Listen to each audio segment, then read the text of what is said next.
Câmbio, bom dia, bom dia, bom dia. Estamos de volta através das ondas do canal Educação, minha gente, com mais uma aula para o curso técnico em finanças. É a aula Introdução aos Sistemas Econômicos e Financeiros.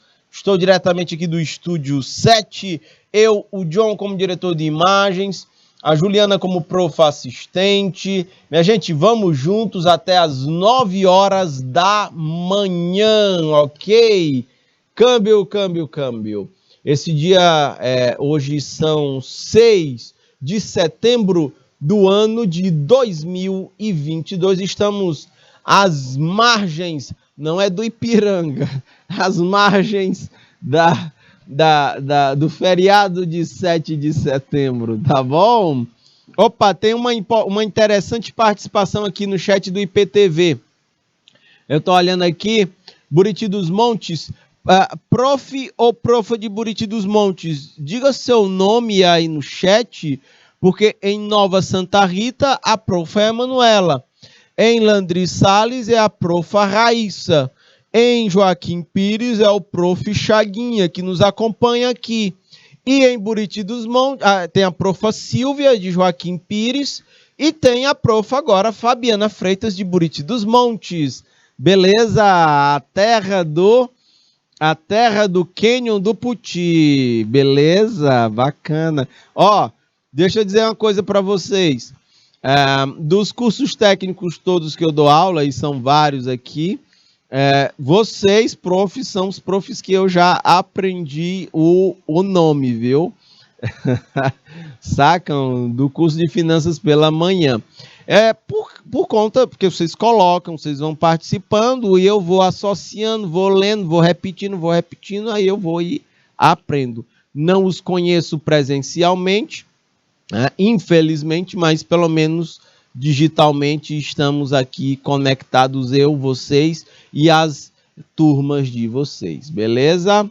Minha gente, ó, aqui a profa Fabiana está dizendo, geralmente o Estado ele injeta recursos em formas de empréstimos para as empresas com taxas de juros menores. Isso, há essa possibilidade, profa, é excelente exemplo que você dá. Uma outra forma é quando o próprio Estado contrata, por exemplo, ele vai fazer grandes obras, aí ele contrata grandes empreiteiras que, por sua vez, contratam um grande volume de mão de obra da construção civil. E como é obra, você vai ver ali também compras em outros segmentos. Aí a construção civil contrata máquinas e equipamentos para a obra, compra estruturas de aço e ferro das siderúrgicas, aí vai comprar cimento de outro. Aí vejam, como uma atividade econômica crescendo, ela, profa Fabiana, vai puxando outras cadeias produtivas dentro. Então, você tem o Estado, ele dá o gatilho, ele injeta recursos ou através de empréstimos com juros mais baixos, prazos mais longos, ou, de fato, fazendo investimento público, só que quem é que vai executar a obra? São empresas privadas. Quando você contrata uma construtora, ela vai contratando mão de obras, comprando insumos de outras atividades produtivas, e isso acaba injetando renda, e gerando postos de trabalho direto, indireto e injetando grana na economia. Sacam? É esse o motor que faz a engrenagem girar. Mas o mercado ele não consegue reagir sozinho. Ele precisa da atuação do Estado para poder fazer isso. Beleza? Ok, povo? E vejam, uma coisa é você ser um profissional técnico em finanças de uma construtora num período de recessão econômica. Quando o governo entra injetando grana em grandes obras públicas, percebam que agora vocês, como futuros técnicos em finanças, vão perceber injeção de renda no negócio. E agora a engrenagem começa a girar.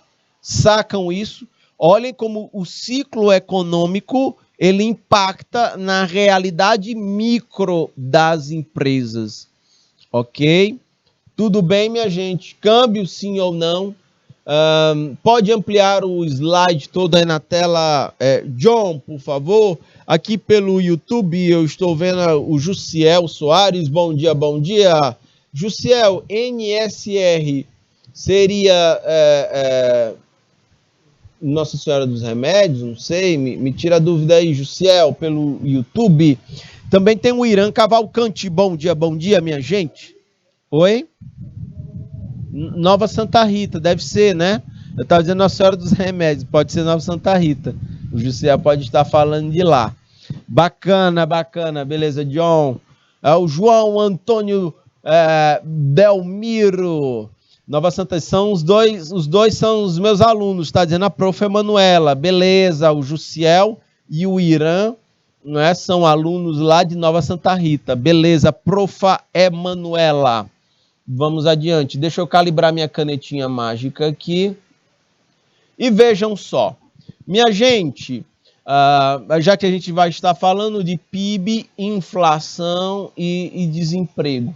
Olhem, altas taxas de crescimento da atividade econômica, né? Elas vêm através de investimentos em infraestrutura. Eu acabei de mencionar aqui para vocês, né, que quando o governo investe em obras de infraestrutura, ele acaba puxando muita da atividade econômica, porque ele contrata construtoras. Essas construtoras, elas não compram aquelas máquinas ali de uma obra, elas alugam, elas fazem um leasing ali, né? Elas alugam aquelas máquinas, elas contratam muita mão de obra, elas compram cimento, aço, ferro, madeira, tijolos, telhas, e isso acaba puxando outras atividades econômicas. E vejam, esses investimentos em infraestrutura, eles acabam atendendo à necessidade da população e das empresas, tanto de grana como de geração de trabalho e renda. Ficou claro, minha gente, isso sim ou não? Ok, Irã?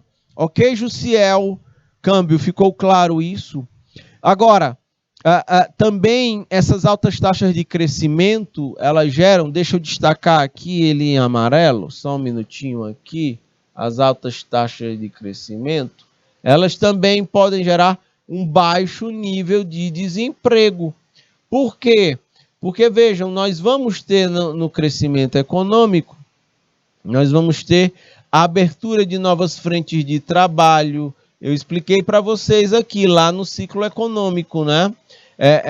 Eu tenho mais gente comprando, mais gente vendendo, as empresas contratam mais pessoas, as empresas encomendam mais matérias-primas, né? Isso tudo é gente que estava desempregada, agora vai estar empregada, com renda, consumindo e puxando a atividade econômica.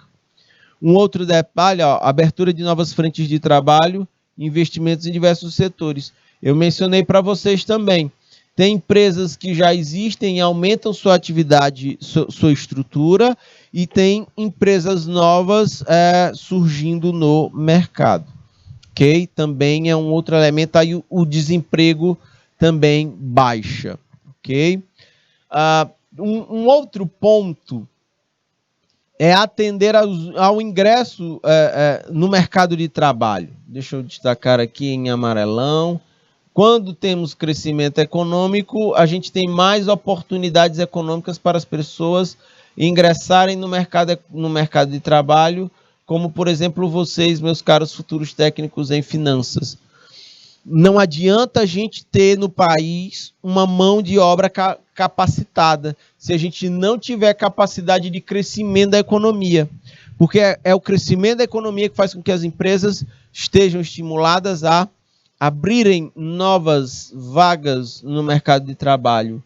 E isso vai possibilitar, vai oportunizar aqui novos trabalhadores em seu primeiro emprego, até mesmo quando estes trabalhadores não têm necessariamente experiência. Me lembro demais. No ano de 2000, quando eu entrei na universidade, eu via na construção civil esse mercado, ele estava muito frio, A gente vivia em recessão econômica em 2000, né? Mas depois a construção civil e muito engenheiro desempregado.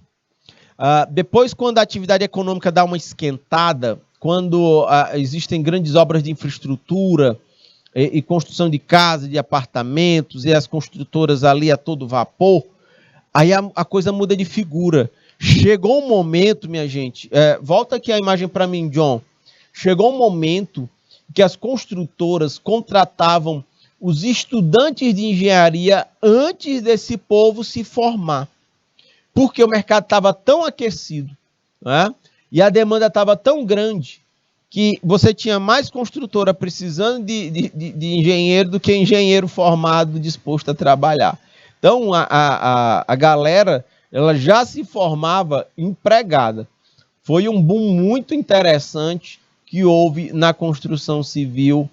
Aí ocorre depois de 2006, 2007, né? Por aí, por essa faixa de ano aí. Tá bom? Aí é um exemplo. Você tem mais geração de postos de trabalho.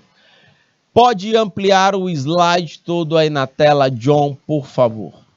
Então, seguindo adiante aqui, eu botei o íconezinho aqui, temos vagas, né? O povo aqui, né? Procurando postos de trabalho com os currículos embaixo do braço. Nós também temos um outro ponto que merece destaque, né? A estabilidade com mercados livres, em certa medida garantir um livre comércio entre os mercados, as nações com interesse comercial. Minha gente, tem um outro ponto muito importante, né? Quando a gente fala disso aqui, é que o Brasil ele é muito dependente do comércio. Deixa eu escrever com o dedinho aqui que fica melhor, né? Só um minuto. O comércio internacional. Somos muito dependentes disso aqui, ok? Por que eu digo isso, né? Porque é através do comércio internacional que nós vamos ter as exportações e as importações. Eu vendo minha produção, parte da minha produção para o exterior, ou eu compro algumas necessidades que eu não produzo internamente, eu importo, eu compro do exterior. E aí, quanto mais, nesse sentido, os mercados livres a garantir esse comércio, esse livre comércio, a gente vai ter essa possibilidade aqui, tá bom? Foi um período também, esse da construção civil que eu estou mencionando com vocês, ele também estava na mesma frequência do mercado internacional. O Brasil, volta aqui para mim, John, meus caros futuros técnicos em finanças que de repente possam estar trabalhando na agropecuária. Vejam só. E na agropecuária que vende para o exterior. Sei lá, pode ser laranja, carne bovina, carne suína, pode estar vendendo aí, por exemplo, etanol, açúcar, ou vendendo café, ou cacau, sei lá o quê. Ceras vegetais, ou exportando mel, depende. Vejam, esses produtos, eles dominam a pauta de exportação brasileira. Tudo que o Brasil vende para o exterior são matérias-primas. A gente chama em economia de commodity, é produto com pouco valor agregado. Então, vocês vão ver matéria-prima, vocês vão ter matérias-primas sendo vendidas e quem determina esses preços no mercado internacional é a oferta e demanda. Se eu tenho muita soja no mercado internacional, a saca da soja cai. Se eu tenho pouca soja no mercado internacional, o preço da soja sobe. Se ele sobe, é bom para quem exporta soja, para quem vende. Né? Ok? No caso do Brasil. Nesse mesmo período de preços internacionais, a China, no mundo, comprava muito de todo mundo. Ela comprava muita soja. Com pouca soja no mercado, o preço subia. O preço subia, a rentabilidade dos fazendeiros, dos produtores de soja aqui no Brasil era muito alta. Entendem isso? Por isso que não tem essa conversa de China comunista tal. Não, é business, é negócio. A gente tem que ser pragmático. Inclusive, grande parte da pauta de exportação dos muitos milhões de dólares que o Piauí fatura exportando, grande parte dessa produção, de 80% a 90%, vem da China. Né? A China é compradora. Por quê? Porque a China compra quase toda a nossa soja. Outros produtos que a gente exporta, né, é numa proporção muito menor. São ceras vegetais, são pedras ornamentais, o mel. Isso aí a gente exporta bem menos. Mas de 80% a 90% do que a gente exporta é soja. E um dos grandes compradores lá na Ásia é lá da China. E se a gente for olhar para o Brasil, do mesmo jeito, a China é um poderoso parceiro comercial brasileiro. Então, é muito importante. A importação. O Brasil importa, por exemplo, a gente está aumentando os investimentos em placas solares, placas de energia fotovoltaicas. Grande parte dessas placas, elas vêm da China. A gente vende soja para a China, a gente compra placas de energia fotovoltaica, né, da China, a gente compra de lá. Mas qual é o cenário ideal? Seria vender soja? Vende para a China, mas seria interessante que a gente pudesse estar produzindo placas de energia solar aqui no Brasil e a gente pudesse estar exportando essas placas para outros países. Por quê? Porque placa solar, ela tem mais valor agregado, ela é vendida mais cara, isso refletiria em mais faturamento para o Brasil. Mas quando eu conto essas histórias, o que é que eu estou querendo dizer? Minha gente, é que a área financeira de uma empresa, ela precisa agir localmente, mas ela precisa pensar globalmente. Faz sentido isso que eu estou dizendo, minha gente? Sim ou não, por favor, me digam aí pelo chat. Ok? Polos que estão conectados conosco, com a prof. Emanuela, o Polo Nova Santa Rita, com a prof. Raíssa, Elandri Salles, Joaquim Pires, Câmbio. A gente tem o professor Chaguinha, a gente tem a professora Silvia, a gente tem também aqui a professora Fabiana conectados conosco, Câmbio. Vamos adiante. Pode ampliar o slide todo aí na tela. João Antônio Delmiro. Vejam só. O equilíbrio entre as exportações e as importações. Vocês podem ser futuros técnicos em finanças que trabalham em um empreendimento que vende para o exterior ou que compra do exterior. Tem empresa aqui em Teresina, por exemplo, que ela importa. Ela importa componentes eletrônicos, placas solares. Aí com os componentes eletrônicos, essa empresa aqui, ela monta caixas de som, ela monta equipamentos de refrigeração, por exemplo. Pode ser um lugar onde vocês venham a trabalhar, já que serão futuros técnicos em finanças, entendem? Então, assim, o equilíbrio entre exportação e importação é a principal fonte do ingresso de moeda estrangeira. Ou seja, quanto mais moeda estrangeira nós tivermos aqui, a gente vai ter uma balança comercial forte. Ok? O ideal, volta aqui para mim, John, o ideal é que a gente venda mais do que compre do exterior, porque estará, na medida que eu vendo, está entrando mais dólar. Na medida que eu compro do exterior, eu tô comprando do exterior. Mas veja, qual é o cenário ideal? É venda, porque está entrando dólar. Esse me gera um saldo positivo na minha balança comercial. Ok? Já que todo mundo compra a moeda internacionalmente é o dólar, se eu vendo em dólar. Se eu compro em dólar. Logo, o ideal é que eu venda mais do que compre, porque está entrando mais dólar do que saindo. Faz sentido isso que eu estou dizendo? Aí eu tenho um saldo E aí isso vai mostrar uma balança comercial forte, né, nesse sentido. Agora, também é ideal que eu venda mais do que compre, mas que eu venda produtos com mais valor agregado, que eu venda mais produtos industrializados e que eu venda menos matéria-prima. Não é o caso brasileiro. O Brasil vende mais matéria-prima do que produtos industrializados. A gente precisa reverter essa lógica. Ficou claro, minha gente? Sim ou não? Por favor, me digam aí pelo chat. A gente vende muita pedra ornamental, a gente vende ceras vegetais, soja, milho, né? Suco de laranja, café, carne bovina, suína. Sacam?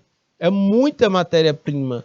A gente precisa vender mais tecnologia, inovação e novos conhecimentos. É isso que o Brasil precisa vender. Porque, vejam, todas essas matérias-primas que eu estou dizendo, profa Raíssa, todas essas matérias-primas, elas dependem do mercado. Se elas tiverem muito no mercado, o preço cai, aí o faturamento cai. Se tiver pouca, o preço sobe, aí o faturamento melhora. Agora, se a gente vende mais tecnologia, inovação e conhecimento, se a gente vende mais produtos industrializados, o preço não oscila. O preço sempre é vendido mais caro. Ó, aí a profa Raíssa está dizendo aqui. Vendemos matérias-primas e compramos produtos industrializados, exatamente. Ao invés de nós mesmos fabricarmos. Eita, Brasil. Pois é, profa, é isso mesmo. É isso que a gente precisa inverter. Minha gente, meus queridos alunos e mestres presenciais que nos acompanham aqui nesta aula. No mundo tem uma mesa, tem um mesão, e aí você tem de um lado poucos países que produzem tecnologias, inovações e conhecimentos, e do outro lado do mesão você vai ter um monte de países que consomem tecnologias, inovações e novos conhecimentos. Adivinham quem é que toma a decisão, adivinham quem é que acata. Os países produtores tomam decisões, os países consumidores de tecnologia, inovação e conhecimento acatam as decisões tomadas. A gente precisa inverter essa lógica. O próprio petróleo, viu, profa Raíssa? O Brasil é expert. O Brasil tem tecnologia de primeiro mundo para extrair petróleo. Detalhe, o nosso petróleo extraído ele é grosso. Como a gente não refina, aí a gente vende o petróleo grosso para o exterior e importa o refinado mais caro. A gente exporta o grosso, né, barato e importa o refinado que é mais caro. Né? Esse é um melhor exemplo de como a gente fica dependente do cenário internacional. A gente, na verdade, precisa criar as condições internas para dinamizar, porque se essas condições internas se turbinam, as empresas no futuro, onde vocês poderão estar trabalhando como futuros técnicos em finanças, também terão um cenário muito melhor para operar no mercado. Tem gente aqui participando do chat, ó, o Irã dizendo que é de Nova Santa Rita, beleza. Pode ampliar o slide todo aí na tela, John, por favor? Aldenora Lira, bom dia, massa, profa, tamo junto, viu? É triste, né? É triste, profa Emanuela, é triste, mas a gente não pode... Minha gente, é a grande questão. Volta aqui para mim, John. A gente tem que parar de torcer. Torcida a gente deixa para o futebol, a gente deixa para natação. O Brasil não precisa de torcida. O Brasil precisa de preparação. Nós precisamos estar preparados para, não é? Essa é a sacada.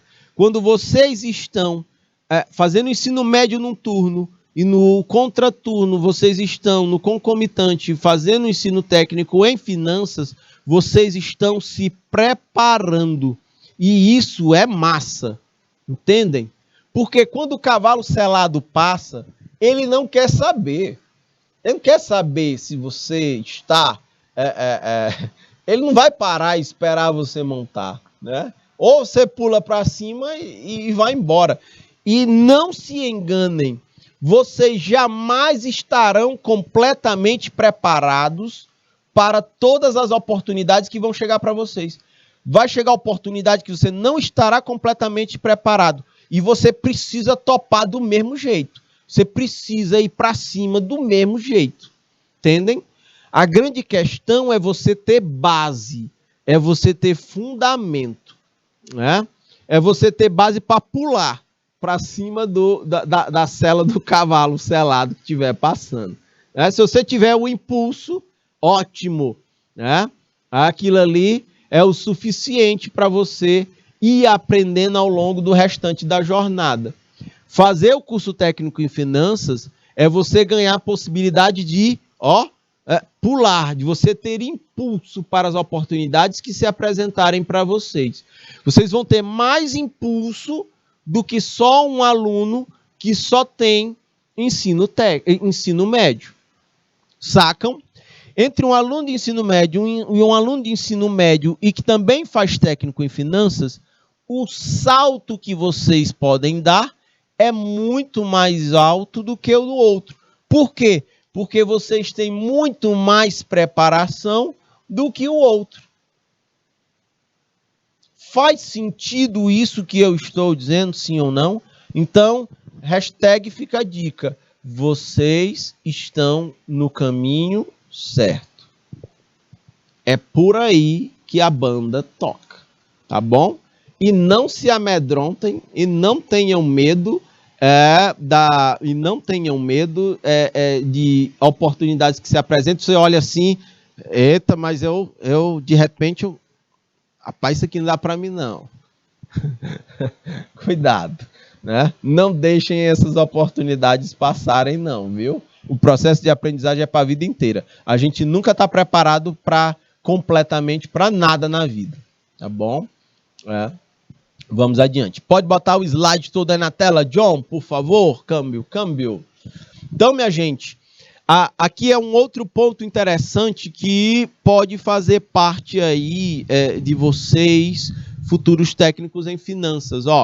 Uma taxa cambial estável, deixa eu destacar em vermelho, aqui é a relação, essa taxa cambial estável é a relação real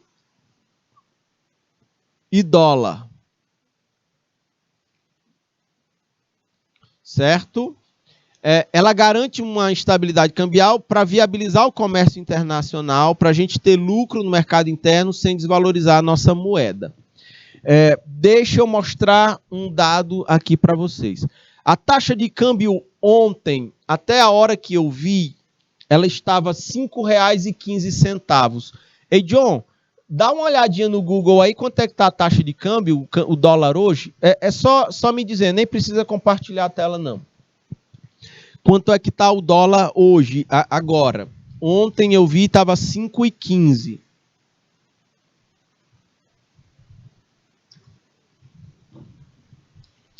O John vai olhar aqui quanto é. 5,15 ainda? Ok. Nessa relação aqui, real e dólar, eu preciso de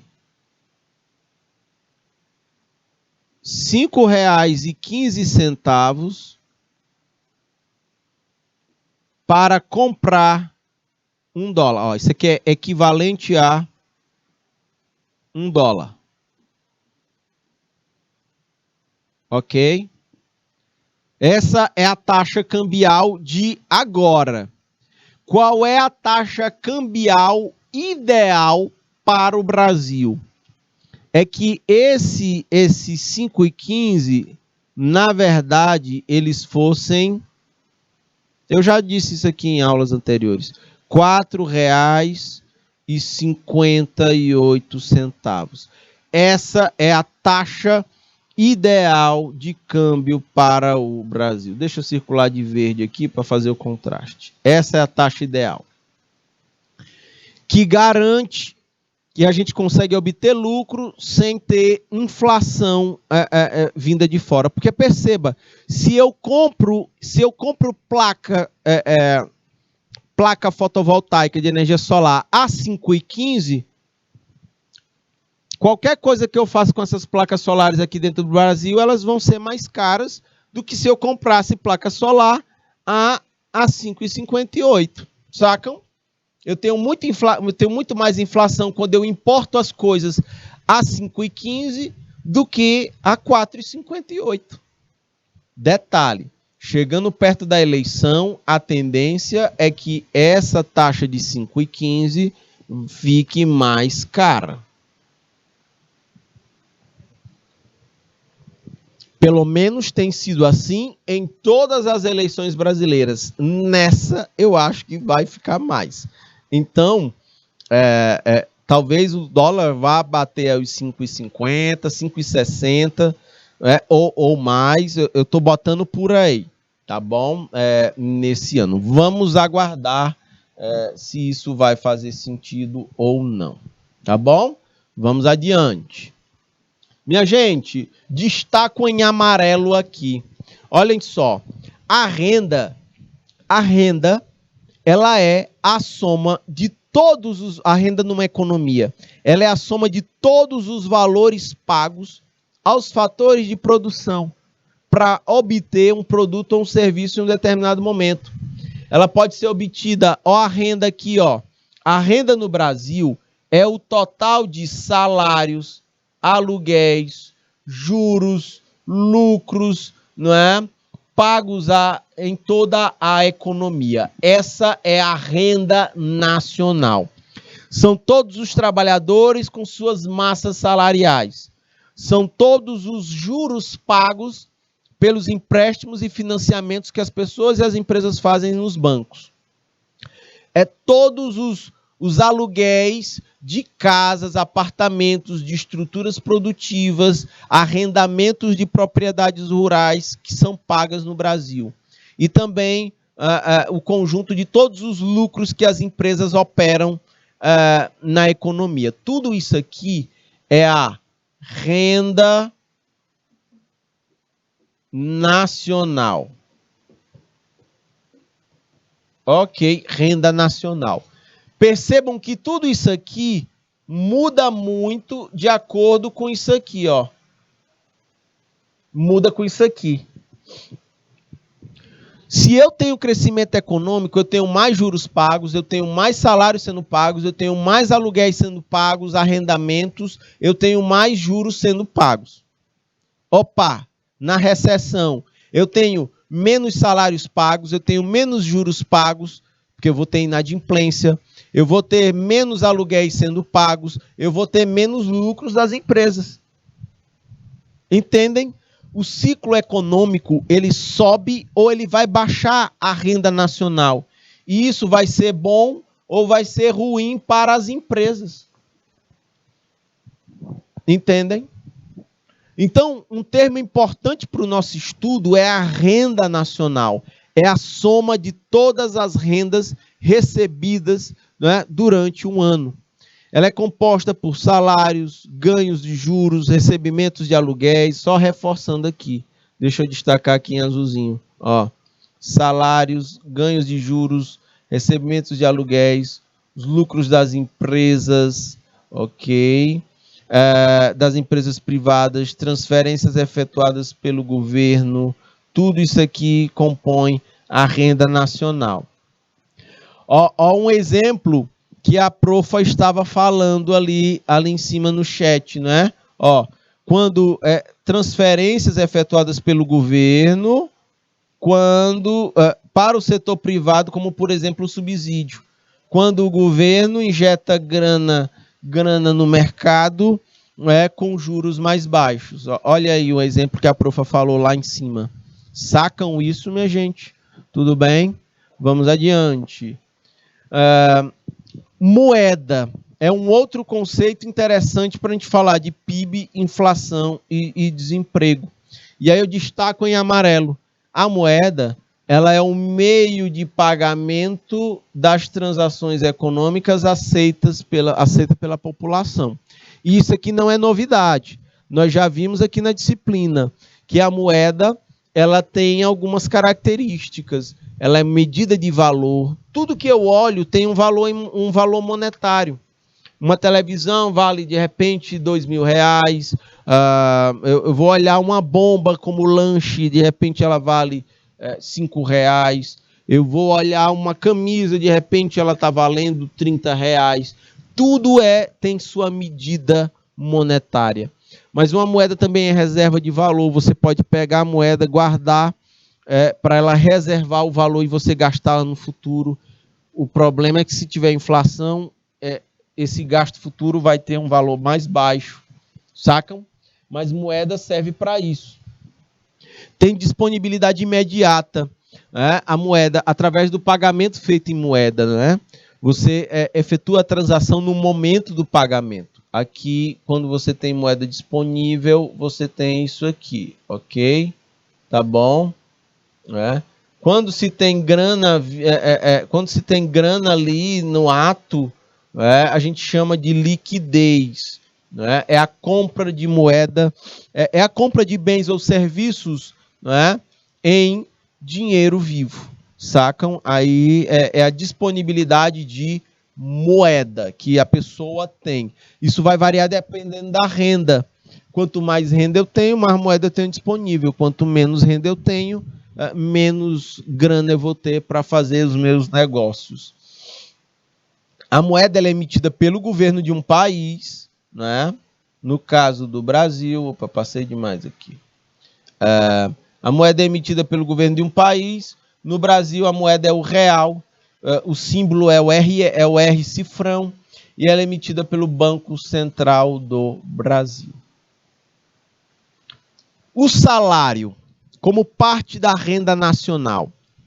Todo mundo está em busca disso, né? Todo trabalhador está em busca de salário, né? Da remuneração, do seu rendimento. O salário é o fluxo de caixa do trabalhador que tem carteira assinada. Então, o salário é a retribuição ou pagamento que o trabalhador recebe como recompensa pelo seu trabalho, quer seja físico ou pelo seu trabalho intelectual. É coisa doida, né? Volta aqui para mim, John. É falta de noção das coisas, mas vocês acreditam que tem empresário que olha para sua folha de pagamento e diz assim, e fica se lamentando pela folha de pagamento. Meu Deus, eu gasto dinheiro demais com esse povo, com esses funcionários. Mas se você tirar os funcionários da equação, a empresa não gira, os negócios não fluem. Você não é capaz de produzir o produto ou lá de prestar o serviço. É uma troca equivalente, minha gente. Troca equivalente. Né? Para que eu consiga gerar alguma coisa, eu preciso sacrificar alguma coisa para obter outra em troca. Parte do faturamento da empresa é óbvio que vai ser destinado para pagar os salários dos funcionários, porque sem os funcionários você não conseguiria gerar o produto ou serviço que, ao ser vendido, iria gerar o faturamento para a empresa. Tomem cuidado, meus queridos, principalmente na área de finanças.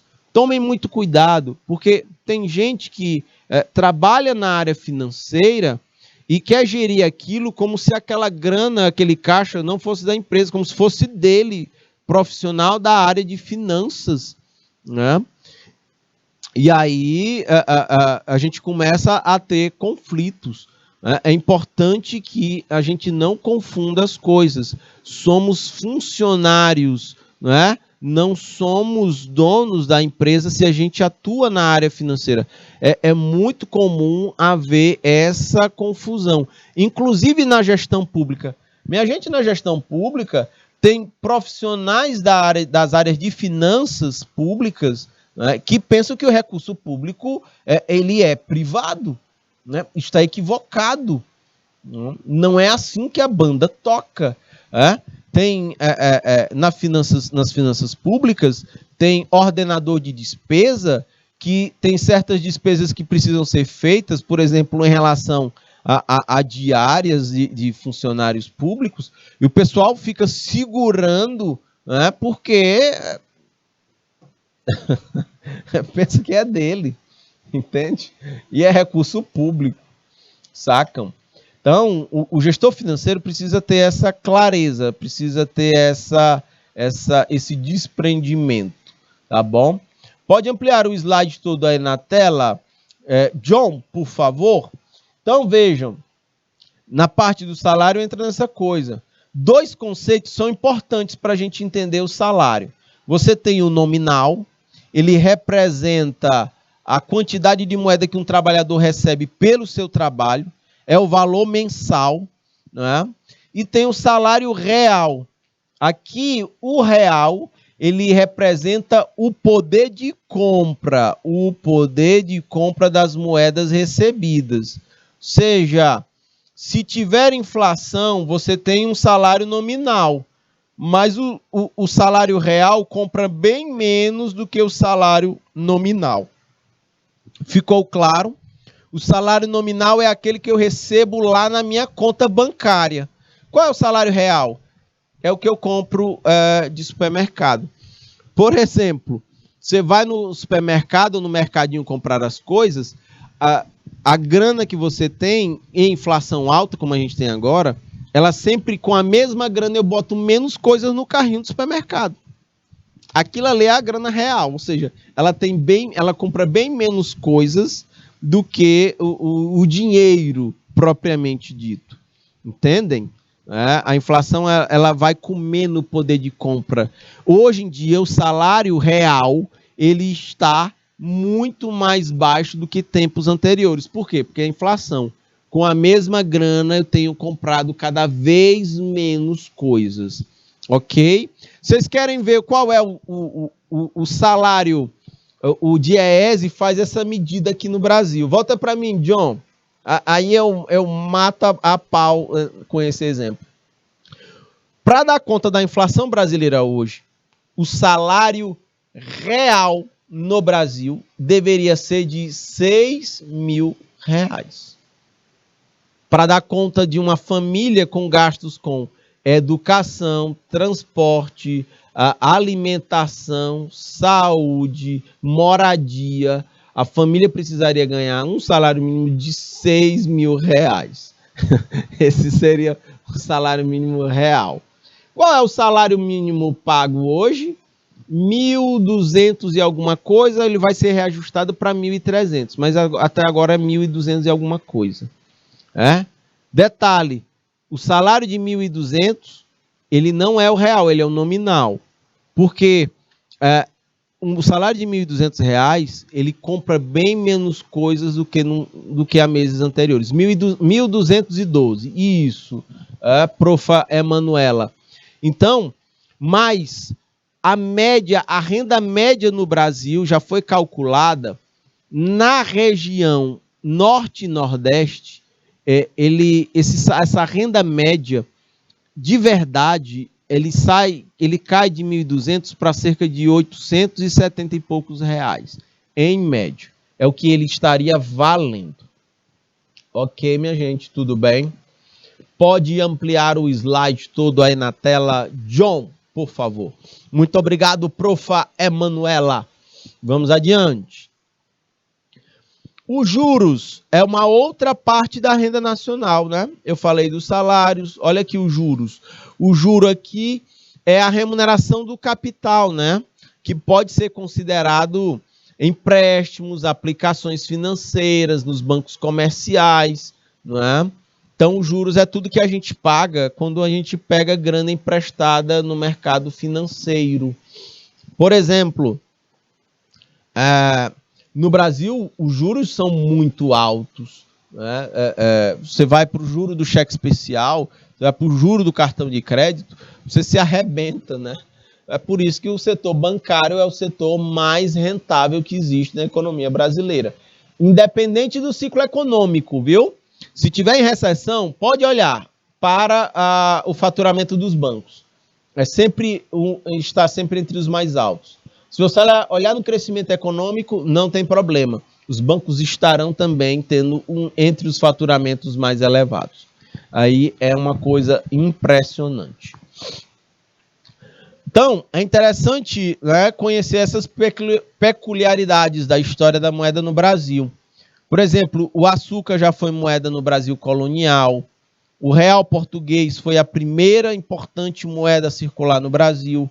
A gente já teve cruzeiro, a gente já teve cruzeiro novo, nós já tivemos cruzeiro, cruzeiro novo, cruzado, cruzado novo, cruzeiro real, antes de se chamar real. Quantas moedas já tiveram nos Estados Unidos, John? Só o dólar. Ó a diferença, bicho. Lá nos Estados Unidos só teve dólar. Aqui no Brasil a gente teve várias moedas. Eu sou colecionador de notas antigas. Eu tenho várias dessas moedas aqui. Tem umas lindas, bem antigonas lá. Na época, República Federativa do Brasil. A moeda parecia o dólar. Muito linda. Eu trago depois para vocês darem uma olhada. Eu trago amanhã. Amanhã a gente tem aula aqui, John? Não tem. Próxima semana eu trago. Viu? Mostrar para vocês as lindezas. Minha gente, e aí também tem imposto, né? Quando a gente fala de PIB, de inflação, de desemprego, tudo está casado. E aí eu tenho, por exemplo, um imposto.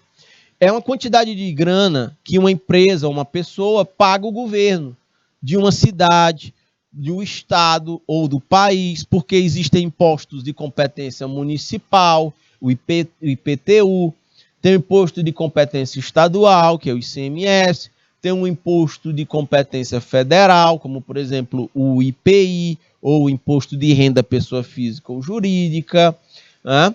Então, nós temos diversos impostos aí, meus caros futuros técnicos em finanças, é preciso ter essa noção. Agora, vocês vão trabalhar mais especificamente, quando falar de imposto, com o contador. O contador é o profissional habilitado para ajudar as empresas na contabilização dos seus impostos a recolher junto ao fisco, ao governo. Mas o pessoal da área de finanças acompanha aí o pessoal da contabilidade, ok? É a remuneração do Estado. O imposto ele pode ser dividido entre imposto indireto, é aquele que recai diretamente sobre a renda das pessoas. Ó, é o imposto de renda, é o ISS, né, por exemplo, e é o imposto sobre serviço. Eu tenho também os impostos indiretos. Eles são pagos, a CPMF, ou o IOF, ou o ICMS. Deixa eu dar um exemplo aqui de imposto direto. Volta aqui para mim, John. Imposto de renda. A ideia é que quanto mais a pessoa tem renda, mais ela pague uma proporção da renda aí, ela pague de imposto de renda. A ideia seria que quanto menor a renda das pessoas, menos impostos elas pagassem, ou até fossem isentas. Entendem? Esse seria o cenário ideal. Ou, por exemplo, o imposto sobre o patrimônio, porque aí paga mais quem ganha mais, paga menos quem ganha menos. Ora, se eu só tenho a terra debaixo das minhas unhas, eu não tenho imposto para pagar sobre o patrimônio, entendem? Aí eu teria impostos diretos, né, e progressivos, paga mais quem ganha mais. Mas no Brasil não é assim. No Brasil, paga menos quem ganha menos, paga mais quem ganha menos. E paga menos quem ganha mais. Porque o imposto, principalmente, a base principal da arrecadação do governo não é imposto direto, é indireto. Bora imaginar aqui, o John é podre de rico. Aí eu sou professor lascado. Aí a gente vai comprar o mesmo celular, John. a alíquota do imposto é a mesma. Proporcionalmente, o John ganha mais e paga menos. Proporcionalmente, eu ganho menos e pago mais. Sacam? Quando o imposto é sobre o consumo e todo mundo compra aquele produto, está todo mundo nivelado. Detalhe é que quem ganha menos paga mais proporcionalmente. Quem ganha mais paga menos. Isso porque eu estou falando de imposto indireto. Vamos imaginar agora que os impostos fossem diretos. Aí o imposto quem ia pagar era o John em cima do patrimônio, em cima da renda. Então ele iria pagar mais, não é? E eu iria pagar menos. Essa é a pegada, entendem? Não é? Do imposto direto ou indireto. No Brasil é muito injusto do ponto de vista tributário. É assim que a banda tem tocado, ok? Pode ampliar o slide todo aí na tela, John, por favor. Temos esses exemplos aqui. Inflação. Numa economia, a inflação ela é quando os preços sobem e a gente precisa continuar pagando pelas coisas, né? E aí a gente compra cada vez menos, porque o poder de compra da moeda ele vai perdendo o seu valor. Já houve esse tempo, é por isso que eu deixei esse exemplo aqui, viu?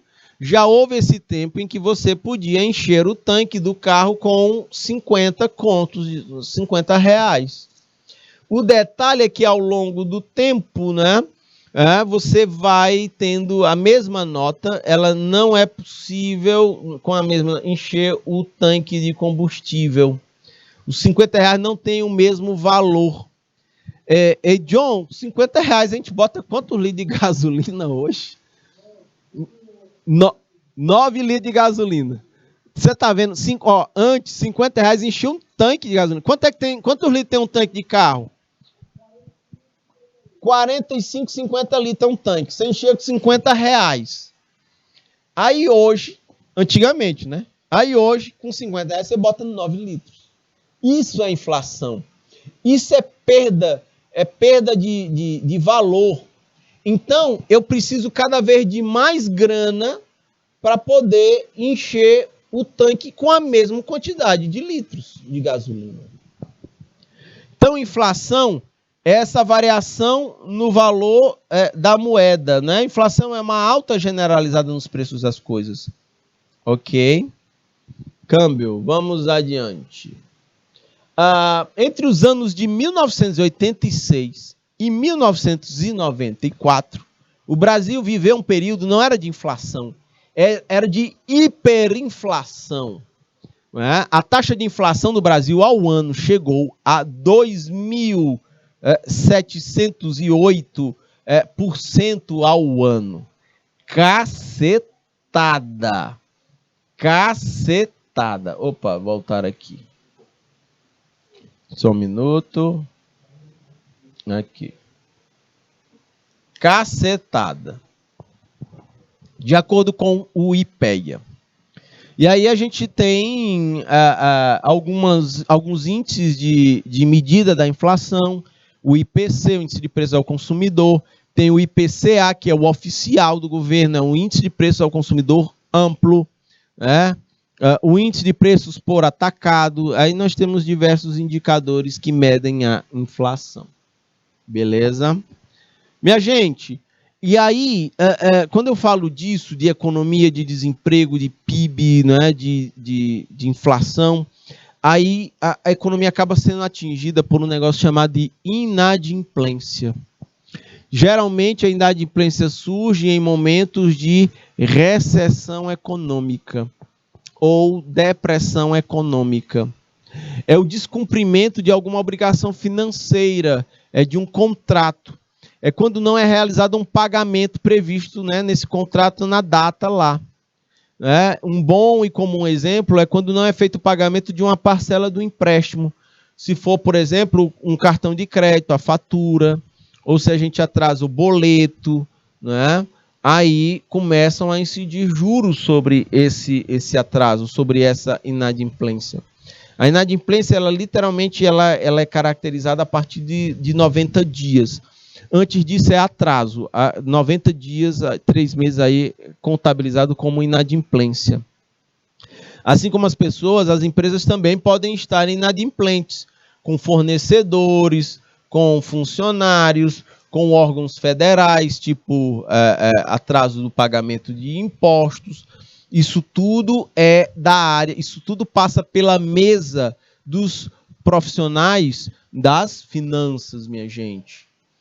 O que pode gerar inadimplência no mercado e que vai afetar as empresas onde vocês podem estar trabalhando como futuros técnicos em finanças? Povo de Buriti dos Montes, povo de Landry Salles, povo de Nova Santa Rita, de Rio Grande do Piauí, Aldenora Lira, Irã, Jussiel, Câmbio. As pessoas podem ficar com dificuldade de pagar as contas por conta do desemprego. Perdi o emprego, caiu a minha renda, perdi minha renda, vou perder minha capacidade de pagamento das coisas. No Brasil, com altas taxas de desemprego, 67 pessoas a cada 100 estavam inadimplentes, com dificuldade de pagar as suas contas, por conta do desemprego. De repente, uma família onde o marido e a esposa trabalham e um dos dois perde o emprego. Aí fica só um, e a renda do só um não consegue cobrir tudo, né? Aí vem inadimplência.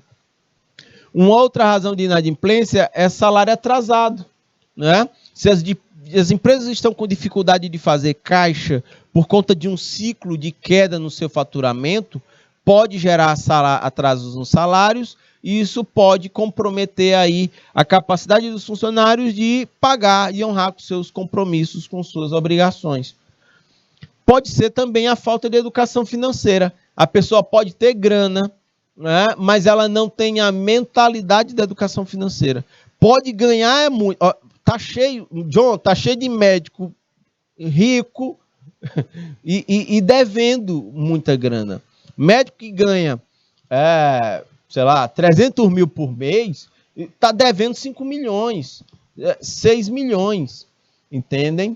Então, por vezes, não é a questão, por vezes, não é a quantidade de grana que se ganha, mas é a falta da educação financeira. E isso nunca foi prioridade no Brasil ao longo do tempo, né? Parcelamentos excessivos.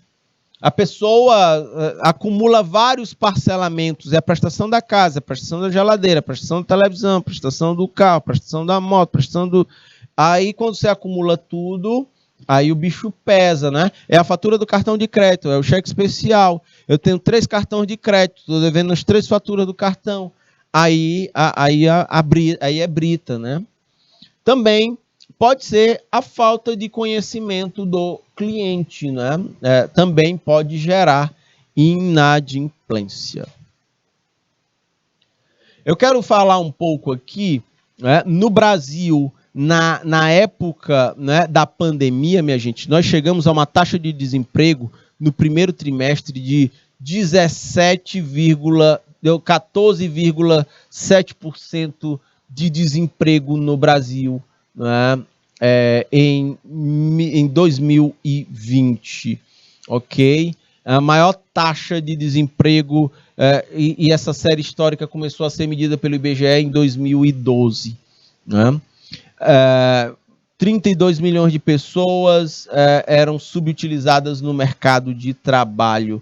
Tem até os desalentados. É gente que procura tanto emprego e não encontra que deixa de procurar. Vamos adiante aqui. Vejam. Eu trouxe aqui esse gráfico, ele mostra a retomada do desemprego de 2012 a 2021. Ó. O desemprego aqui, né? Ó, o desemprego em 2012 era 7,4, 7,1, caiu um pouquinho em 2014, depois subindo, ó.